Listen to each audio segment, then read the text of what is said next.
diplomado de ahorita es desde el 22 de septiembre de 1821, vamos a llegar hasta la renuncia de Porfirio. Ok. Entonces, básicamente, en ese entorno, ¿cuáles serían los elementos que uno no puede dejar de tomar en cuenta? Hablando de las perspectivas del arte y su relación como reflejo de la política o influyente sobre la misma, de arriba para abajo, de abajo para arriba, dependiendo de los gobernantes que haya habido desde Agustín Iturbide, literalmente a Porfirio. ¿Qué nos puedes comentar en ese sentido? Bueno, de entrada, a diferencia de otros lados donde hay caudillos artísticos, en México la liga con la política es forzada, ¿no? Antiguamente había gremios de pintores que hacían cuadros de vírgenes y de santos y todo este rollo, pero para la época en que me dices tú, ya se había puesto la academia. La academia es la que da las licencias para que puedas pintar o no. Tú no puedes pintar por fuera. Tú no puedes tener tus contratos, entonces, como parte de las reformas borbónicas, se necesita que estudien ahí. Ahora, la academia de las tres reales artes de San Carlos salen de un proyecto de la corona misma. Entonces, es Carlos III, ¿no? Ajá, sí, así es, el ilustrado, ¿no? Entonces, justamente están ellas supeditadas a la opinión del rey. Entonces la independencia pues no les cae muy bien. Entonces la academia no favorece y no hay pintura académica a favor o alrededor de la independencia. Los que sí pintan son los gremios que, liberados de que les anden pidiendo que para hacer un contrato tienen que mostrar como su cédula, pues son los artesanos. Entonces los artesanos les cae muy bien la independencia y entonces las primeras imágenes de la independencia suelen tener problemas de perspectiva, problemas de proporción. O sea, están hechos por artesanos que no tienen estudios de anatomía, que no saben sobre el punto de fuga bien. Entonces, a ver, voy a meter un poquito de cizaña en ese sentido. ¿Podría decirse entonces que desde la perspectiva de la técnica pictórica, de la capacidad del pintor, no fue un avance demasiado notorio? No fue un avance en el sentido de la técnica como virtuosismo o como estudio, aunque los artesanos lo que tienen es mucha expresión, ¿no? Entonces, en ese sentido, siempre dicen que el arte, el orden, el arte que se maneja por proporciones, conviene a la razón, y el que es caótico conviene a la seducción. En ese sentido puede ser muy seductor el arte del artesano. Perdimos técnica, ganamos feeling. Sí, por un ratito, porque no va a permanecer así. En el momento de la independencia, a los pocos maestros que quedan, Iturbide les obliga a jurar lealtad al nuevo imperio. El nuevo imperio es fugaz, se acaba muy, muy rápido, y en el momento en el que empieza a jugarse cuál es el nuevo papel, qué tipo, si vamos a hacer federación, república, monarquía otra vez, digamos, del tiempo que va de Iturbide al tiempo que va de Santana, no está pasando nada desde México, pero sí está pasando algo desde el exterior, que es la visita de pintores viajeros, que es a partir del libro de Humboldt, que vengan el Barón von Gross, Tomás de Egerton, Claudio Linati. Son una serie de extranjeros que quieren aprovechar la noticia de que hay un país nuevo, un país que se logró sacudir a España, y lo tratan de representar, creo que un poco fascinados como europeos por su no ser europeo, por sus ruinas mayas o las selvas o los animales o las tehuanas que se visten tan raro o como ciertos ahí oficios ya entran los cronistas también, ¿no? Catherwood y Stevens dibujando, pintando y Catherwood narrando. Exacto, es Catherwood el que dibuja, aunque en las imágenes de Catherwood siempre vamos a ver un pasado glorioso en ruinas y una serie de indígenas aprovechándose de la naturaleza, o sea, como que no les cae el 20 a los representados, ¿no? por Catherwood. Los nativos ven en la selva la madera, ven en los animales la casa, pero no ven en la ruina nada. Entonces creo que es un poco una crítica a esta gente, tiene este tesoro cultural y no lo aprovecha bien. No precisamente es un elogio lo que estaríamos en un sentido profundo. Pudiera ser un elogio hacia las antiguas culturas extintas, pero no un elogio hacia la sociedad que actualmente maneja ese territorio, ¿no? Creo que esto da la excusa a ser invadidos. O sea, decir, hay esta riqueza, pero no hay custodia. Y los que están aquí no tienen las luces para poderlo defender. ¿Sí? Kiriarte decía de Egerton, si uno toma cronológicamente todos los cuadros de Egerton, son el mapa que utiliza los Estados Unidos para la guerra del 47, ¿no? O sea, Egerton, ¿qué periodo más o menos se ve? Egerton viene a México a partir del 32, es decir, tiene 10 años de independiente México, y entonces está él haciendo paisaje y lo matan en Tacubaya en el 42. Se supone que sus cuadros eran la ruta de invasión americana y sus clientes eran todos de Texas o de algún lado, ¿no? Sí, tiene lógica. Entonces tendría la lógica, y entonces estos artistas están muy fascinados por el territorio, pero no tan fascinados por el tipo de estructuras gubernamentales que hayamos hecho, ¿no?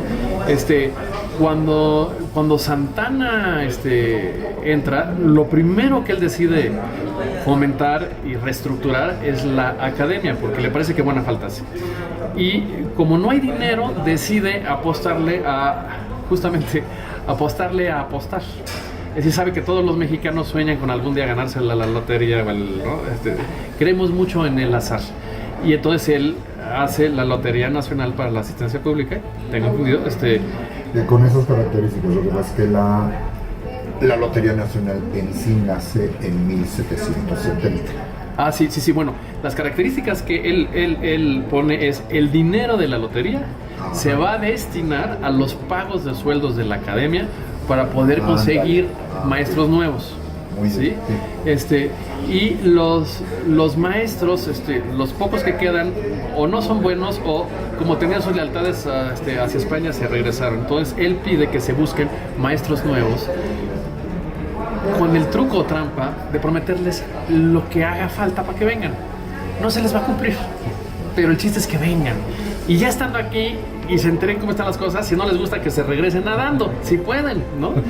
Entonces, ya estando de este lado, los utiliza para fomentar una serie de piezas de arte que van a estructurar un orgullo nacional, que ese es el verdadero proyecto que Santana tiene entre manos. Sabe que no hay dinero para levantar el país, para reconstruirlo después de las guerras de independencia, pero cree que a lo mejor se puede a crédito, que la gente se entusiasmen tanto con el Proyecto México que esté dispuesto a trabajar gratis hasta lograr algo que les pueda dar un orgullo de identidad. En ese sentido hace el primer teatro, que no existía, hace el concurso para el monumento que va a poner en la Plaza Mayor, que se viene a llamar ahora Zócalo justamente porque no lo pudo pagar, o sea, una vez ganado no pudo construirlo, y el himno nacional, ¿no? Entonces, entre estos emblemas nacionales que hace, genera una estructura emocional, podemos decir, ¿no? A partir de símbolos, a partir de cantos y de estructuras, generar el fantasma de lo que pudiera ser México si le entramos. Y eso funciona bien. Lo que no funciona bien son las políticas hacia el exterior de él, todo lo que está pasando con los americanos, y él cae en desprestigio, pero las estructuras funcionan también, que van a ser utilizadas por los posteriores, ¿no? Después de varios intentos, a lo mejor convendría señalar que hay un periodo de vacío estético donde no hay una línea del poder del Estado directamente hacia el arte, pero hay algunos empresarios que se les antoja varias cosas. Uno, Claudio Linati, de los viajeros al principio, consiguió todos los papeles para meter una imprenta carísima, grandísima, pesadísima, le costó una fortuna. En el momento que eso no funcionó, él se regresó, pero sin imprenta, porque le costaba mucho desmontarla y llevársela. Entonces se la dona a la academia, y la academia estaba tronada en el momento que se va, pero como la repara Santana, a partir de esa imprenta que está ahí, empieza el conocimiento de cómo funciona una imprenta litográfica, y hay muchos empresarios que la toman prestada o que la copian.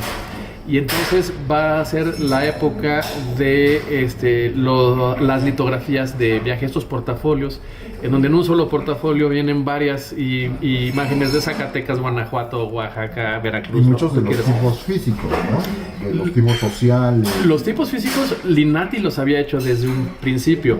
Viene como una segunda vuelta de esos tipos físicos, a lo mejor también combinados con piezas prehispánicas de arqueología que fueron encontradas por algún lado, de las cuales no se sabe mucho, pero nada más el parecido, ¿no? La imagen de la piedra del sol se ve así, este es un dios o un idolito que rescataron en algún lado, ¿no?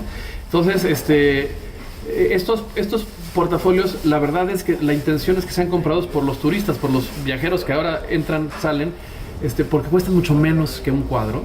Uh-huh. Se pueden juntar varias imágenes, a un precio accesible, y luego se puede escoger cuál es el que le interesa a uno para poner en una recámara, en una sala, o enmarcar 4 de ellos y dejar el resto. Sí, pues, al final de cuentas estás hablando de una cromolitografía, ¿no? Sí. Entonces se pueden generar copias. Muchas copias. De la misma base, a diferencia de la pintura. Sí. Única. Y caben en la maleta. O sea, para viajar es como muy fácil usar eso.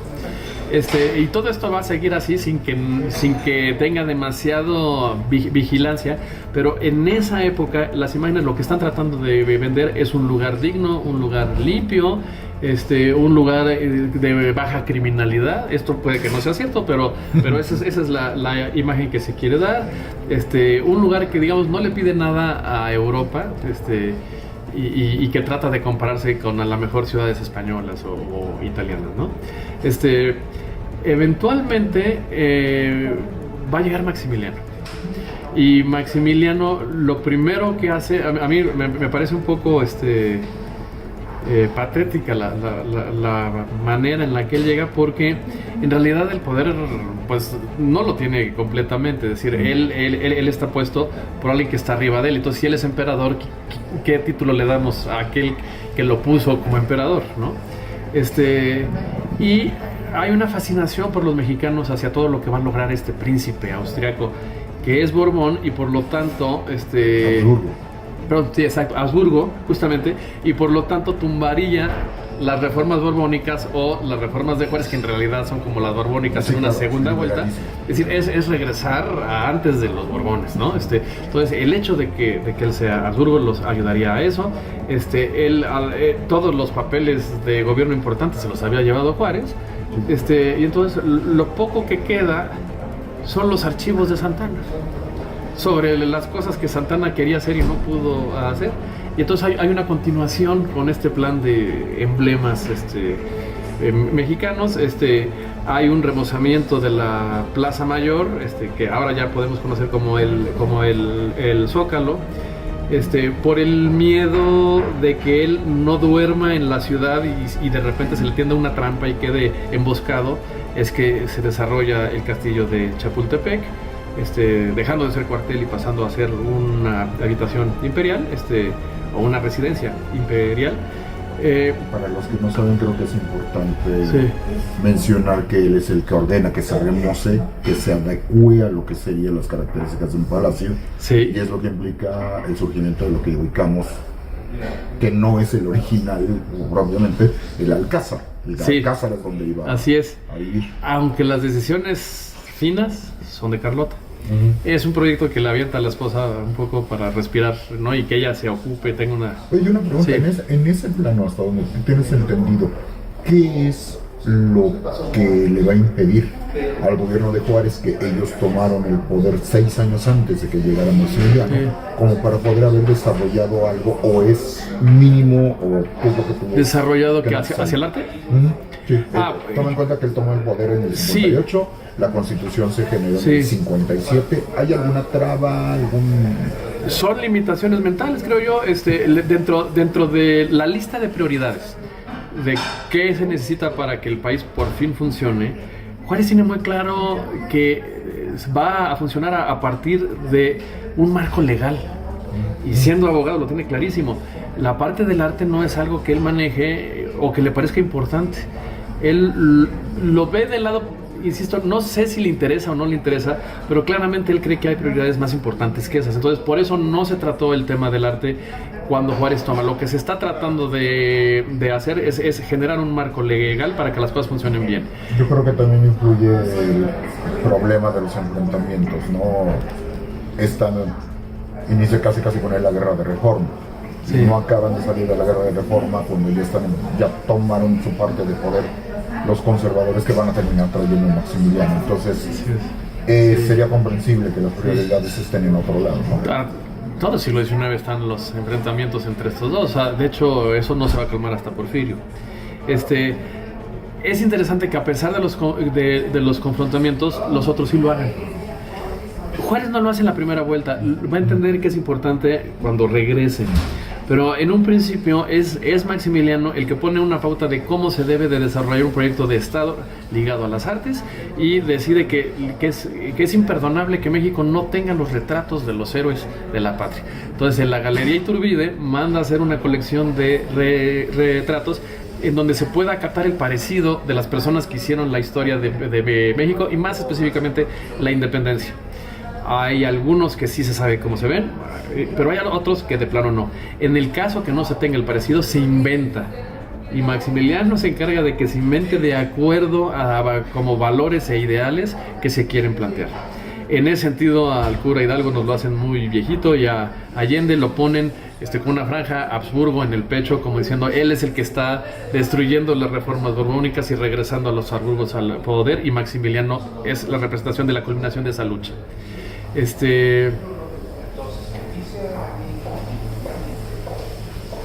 Él hace una serie de cuadros que son interesantes, porque es el primer gobernante que se preocupa por los indígenas, lo cual causa extrañeza porque Juárez era indígena, pero o tenía la sangre indígena. En el cuadro de los indios Jicapús, un grupo de indígenas viene a platicar sobre temas de sus tierras y los recibe como si fuera jefe de Estado, cosa que igual no se hubiera dado antes porque son indígenas. Y Maximiliano lo toma como es el representante de una nación y merece el tratamiento de un jefe de Estado. Entonces ese cuadro es muy interesante por su horizontalidad, porque no hay jerarquías, porque se toman al mismo tamaño y con el mismo peso tanto la embajada de los Jicapús como la corte imperial. Eventualmente, todo este proyecto fracasa muy rápido, y conforme se va, regresa a Juárez, y es un Juárez un poquito más listo de cómo se le hace. Aprendió de Maximiliano por lo menos eso, que lo que es importante es apoyarse en símbolos, que algunas veces las ideologías políticas son para aquel que las desarrolla muy fáciles de entender porque las desarrolló, pero para aquella nación a la que se les expresa muy difícil de entender y muy difícil de poder asimilar bajo la palabrería tan profusa que a lo mejor el abogado podía manejar. Es mucho más fácil manejarlo a través del arte. Una preguntita. Si estamos hablando de Maximiliano, que llega en 64, sí. 1864. Posteriormente llega un Benito Juárez que retoma el poder, la República restaurada, sí. 1867. Sí. ¿De qué año es el desayuno en la hierba? No sé, pero creo que es 63, ¿no? Ajá. ¿Cuál es la relación que estarías viendo? Es que es lo que yo tengo entendido, tú mismo me lo explicabas, ¿no? Lo que va a representar esta pintura como tal, de romper con los esquemas cerrados y cuadrados de la academia, ahí está al revés, ¿no? En donde todo tenía que hacer referencia o alusión a algo. Y en es la combinación de lo banal con el bodegón, con el desnudo, con el retrato, mezclando además los elementos que se supone que no se tenían que mezclar, pero eso estaría pasando en Europa. A Maximiliano le habría tocado como todavía esa parte previa en donde tienen que estar los símbolos que representan algo en lo pintado, en lo esculpido, etcétera. Hay una transición. Él es un símbolo. Él mismo es un símbolo. Y justamente cuando vienen mandan a hacer su heráldica como emperadores, o sea, se apoyan en ciertos símbolos. De hecho, la manera en que se dan a conocer es a través de estas tarjetas de visita, la cual lo utilizan como símbolo. Posiblemente Juárez ahí entendió lo importante que era la imagen personal del político, porque a la hora que mandan unos primeros cuadros con unas primeras fotos donde vienen con ropa de calle, no funciona tan bien. Hay una segunda ronda ya con trajes imperiales que a la gente mexicana fascina. Los grandes vestidos, las condecoraciones, y de hecho los sastres de la Ciudad de México tienen un chorro de pedidos de señoras que quieren exactamente el mismo vestido que Carlota para con ese salir a la fiesta o recibir a la emperatriz. Bueno, de la mano también allí va ya la popularización de la daguerrotilia. Sí. 1848, cuando se abrió, sí, cuando la academia lo abrió, daba el periodo de gracia para que pueda llegar a distintos lugares del mundo. Sí. Para cuando ellos llegan ya no es raro que haya un estudio fotográfico en una ciudad importante, por lo menos. Un estudio fotográfico. Sí. Y si consideramos, por ejemplo, lo que va a pasar es década de los 60, también Lincoln. Sí. En el caso de Lincoln, él es uno de los primeros que va a utilizar conscientemente, sí, la fotografía, sí, como elemento de propaganda, sí, política y difusión de su imagen. Antes de que se me escape está esto. Maximiliano insistió hacia la academia de que se basaran mucho en la pintura de historia, pero en un pasado mexicano glorioso. No quería ver las ruinas de los templos o los indígenas miserables muertos de hambre, no, al revés, es en el momento en el que gana la Triple Alianza, en el momento en el que fundan Tenochtitlán, o sea, los grandes momentos del pasado indígena vividos como este pasado indígena en su máximo esplendor posible. ¿Sí? Autores muy representativos de ese periodo. Nosotros a la vez ubicamos los nombres, pero sí, no ubicamos los periodos, como quién sería Félix Parra. ¿Quién sería? Hay un pintor de apellido Coto, y te voy a pasar las imágenes de él. Hay varios, pero el común denominador de estos, de paso con sus fechas y sus datos y sus títulos, es justamente esto, ¿no? La muestra de un México empoderado. Y en el momento en el que le toca a Juárez retomar, Juárez decide aprovechar la idea del símbolo. Ahorita que me decías, el desayuno en la hierba es del 63, es decir, coincidiría con la entrada de Maximiliano. Y me decías, otro que utiliza mucho la fotografía es Lincoln. Sin Lincoln, Juárez no regresa, ¿no? O sea, finalmente son amigos, son masones, se escriben. Si no lo puede ayudar antes es porque están con su propia bronca de la guerra civil, pero acabando la guerra civil le cumple y le presta armamento, le presta soldados. Y eso combinado con la guerra franco-prusiana, donde le retiran el apoyo a Maximiliano, ¿no? Embona en que salga Maximiliano y entre Juárez. Y Juárez entra haciendo uso de su propia imagen de la misma forma. Siempre se va a mostrar no como un indio, sino como una persona de rasgos indígenas en la cara que tiene la vestimenta muy europea, ¿no? Es el indígena que superó su condición de ser indígena y pasó a ser como ciudadano cosmopolita, ¿no? Del mundo. Y ahí también nuevamente vamos al caso de las instituciones, ¿no? Porque efectivamente sí van a compartir por lo menos la primera parte del poder. Nada más que a Lincoln lo matan en el 65, sí, y Juárez regresa hasta el 67.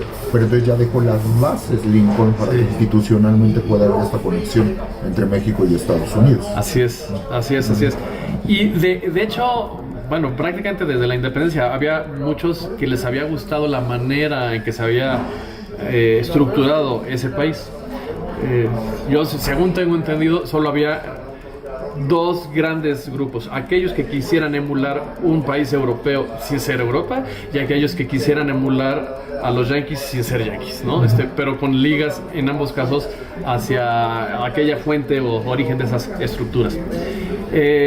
Hacia la academia, en la segunda ronda, Juárez hace algo muy interesante. Les pide que sigan haciendo cuadros de historia, que eso está muy bien porque refrenda lo mexicano, pero que se abstengan de hacer alusiones a monarcas antiguos, porque la monarquía ya se fue.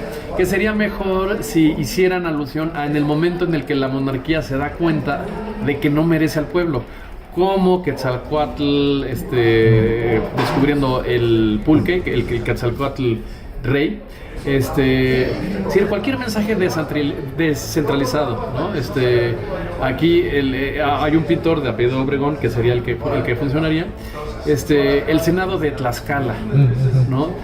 Entonces es cualquier cuadro en donde se pueda dar un clasicismo de algo que pasó en la época antigua del México anterior a la conquista, en donde los ideales griegos o romanos de todas maneras se manifestaron de alguna manera por coincidencia en algún grupo, ¿no? Entonces Tlaxcala era el caso ideal, ¿no? El Tlahuicole como esta figura que rompe con el centralismo. Cualquier figura que tenga que ver con eso, con una república antes de la idea sembrada, sino llegando espontáneamente a los fines democráticos o a los mismos logros intelectuales, ¿no? De que debe ser un sistema de senadores o de diputados que estén tomando las decisiones en conjunto y no una monarquía que decida por capricho. Eso es lo que él prefiere ver en la academia y la academia le sigue la pauta perfectamente. Después de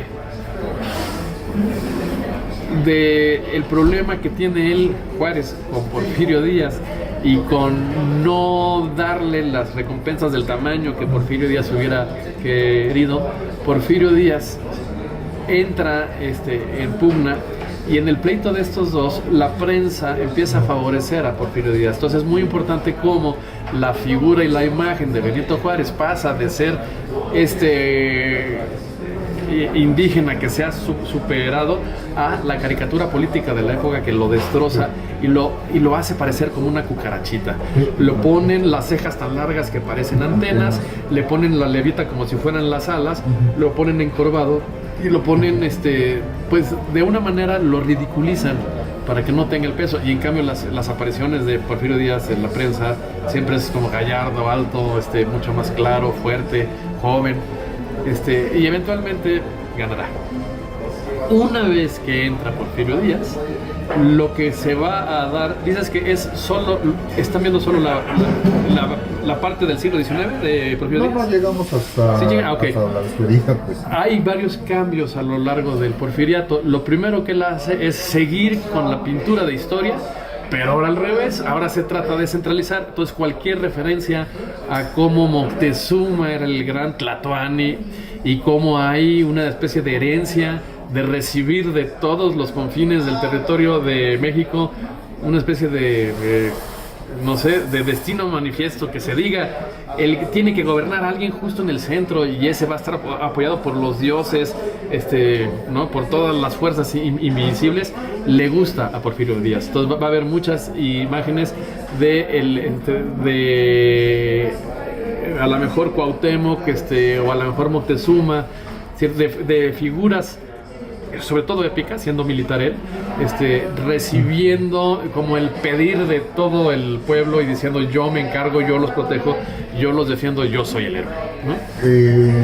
Aquí como en Bona, cómo entra el doctor Atul, cómo entra José María Velasco, que es lo que habitualmente conocemos más. Me voy con el segundo primero. José María Velasco funciona mejor porque él entró a estudiar en la academia con aquellos maestros que trajo Santana. Entonces es discípulo de Landesio. Landesio es un paisajista. Eugenio Landesio.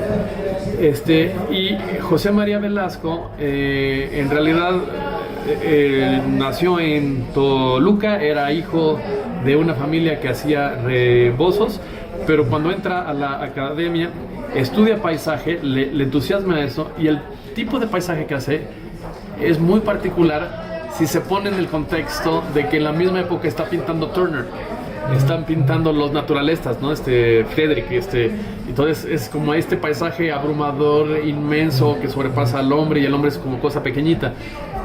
José María Velasco hace eso, por supuesto. Entonces también pone las escalas muy chiquititas y unos valles preciosos, inmensos, largos, con volcanes allá en el fondo.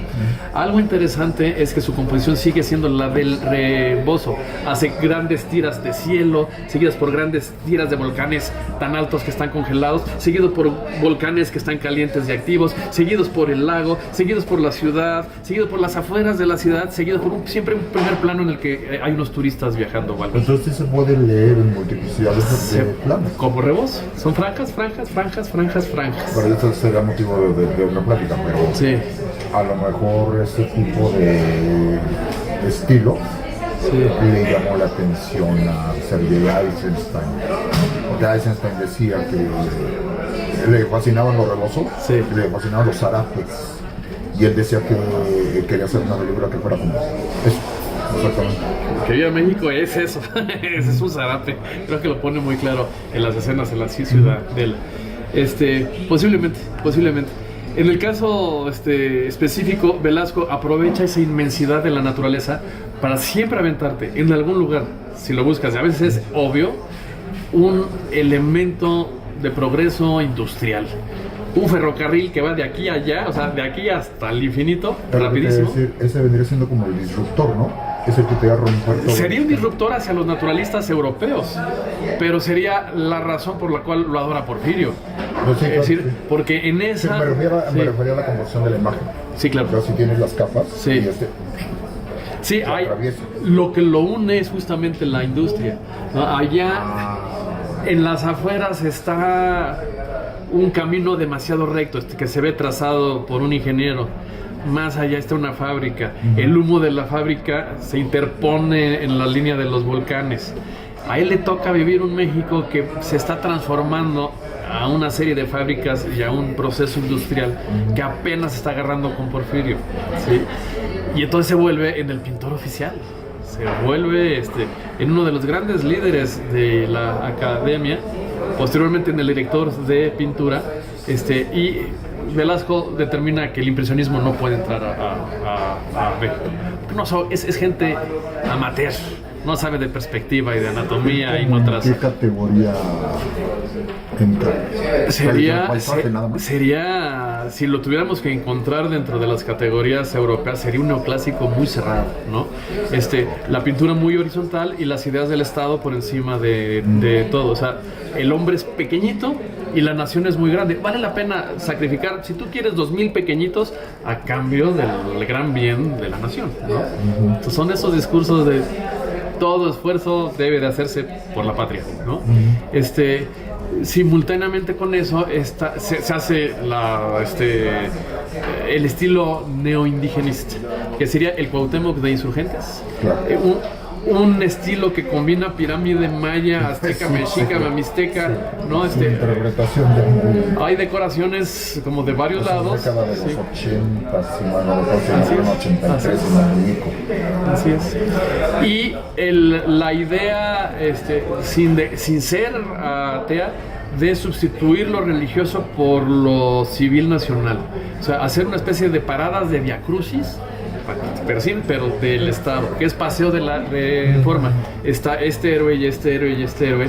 Entonces, en lugar de tener todas las capillitas que hubo en el virreinato, ahora empieza a ver el monumento a este personaje o a este otro, ¿no? Ahí tiene influencia externa lo que está haciendo Haussmann en París, el diseño de los grandes espacios, las grandes bulevares, las Sí. grandes avenidas.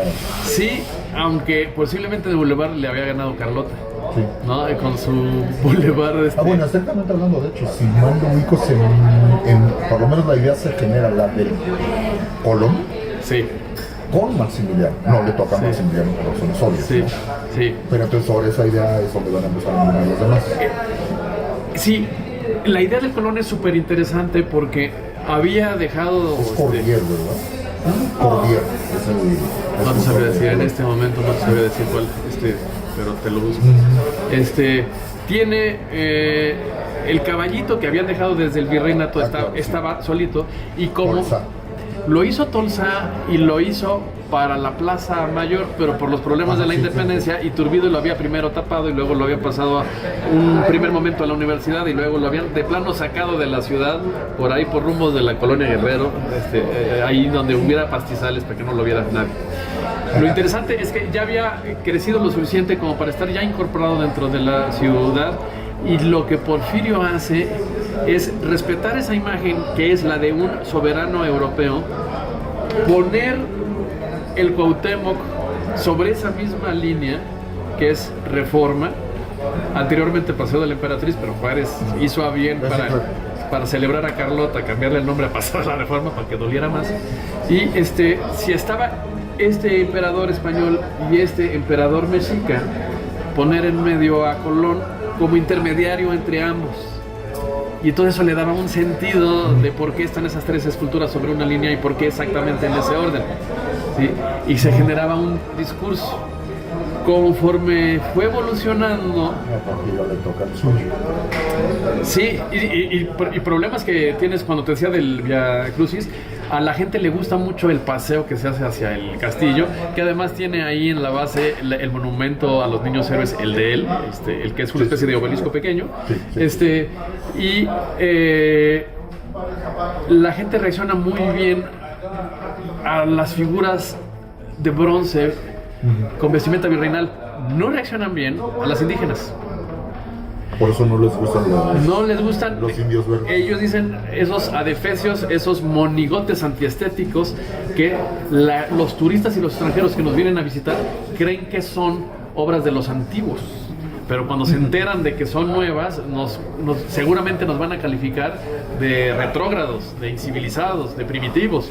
Entonces se arrancan por presión popular y sí van a dar allá a la salida a Pachuca como los indios verdes, ¿no? Entonces, digamos que está difícil que hagan las paces con ciertas partes de la historia mexicana. Tú me preguntabas del Dr. Atl. En ese primer momento no existe el Dr. Atl. Se llama Gerardo Murillo y específicamente es un profesor de la academia que es como muy obediente en ese momento a las cosas que están sucediendo y contribuye en el Palacio de Bellas Artes a hacer el telón que mandan a hacer a Tiffany. Los grabados, o sea, la imagen que van a poner es de él, aunque ese se manda a Tiffany para que Tiffany haga los esmaltes. Él también tiene un amigo que es un gran colorista, que es Joaquín Clausel, claro, que es el conde de Calimaya Consorte, se casó con la condesa de Calimaya y es uno de los abogados que llevan los asuntos de Porfirio Díaz. Entonces está bien conectado con ese mundo. Clausel es el que tiene Sí. su Esa es azotea pintada. Esa es una parte interesante. Él, para estudiar leyes, tú no puedes estudiar leyes en Estados Unidos porque se manejan por casuística. Si uno es un abogado y quiere estudiar y ya superó como en los estudios que se pueden dar en México, se va a Francia a estudiar estas cosas. Él fue de esos y estando allá le tocó el impresionismo, a él le gustó, se volvió uno de estos vagos de Montmartre que se las pasaba en las borracheras y en el cancán. Y entonces cuando regresa con sus mañas, la esposa lo tiene muy sentenciado que recuerde que es el conde de Calimayo y recuerde que es el señor abogado. Entonces él en su casa no puede tener esos desplantes. Si quiere pintar como esos vagos que amanecen borrachos de alcohol, Vete al ático. vete a la azotea. Allá hay un cuarto de servicio y sus amigotes que platican de arte, como Gerardo Murillo, no los puede recibir por la puerta principal, tienen que entrar por servicio y que la sirvienta los conduzca, porque esos son sus amigos los vagos, esos que no los vean las visitas finas, ¿no? Entonces, pero ahí se arma un muy buen grupo. Uno de los que va a ir ahí es un muchachito que está interesado en el color, pero ya preguntó y en la escuela no se lo van a enseñar porque está prohibido, que es Diego Rivera. Quisiera saber impresionismo, le pregunta a Gerardo y Gerardo le dice: yo no te lo puedo explicar porque yo soy profesor, me corren, pero si te interesa te voy a llevar con el conde de Calimaya, pero se llama Joaquín Clausel, no es conde. Cuando es Joaquín Clausel se convierte, deja de ser el Dr. Jekyll, se vuelve en el Mr. Hyde, que hace unas fiestas padrísimas, ¿no? Y entonces son como grupo de rebeldes, aunque por lo menos dos de los rebeldes tienen como esta doble fase en donde se vuelven porfirianos muy planchados y luego no. Eventualmente el Dr. Atl va a repudiar a Gerardo Murillo a tal punto que por ahí en el siglo XX, que habrá sido por los años 30, le ofrecen un premio en Italia y lo rechaza porque viene el nombre de Gerardo Murillo y dice: yo a ese señor no lo conozco. O sea, de plano se convirtió en Batman. Lo desconoció desde la Revolución.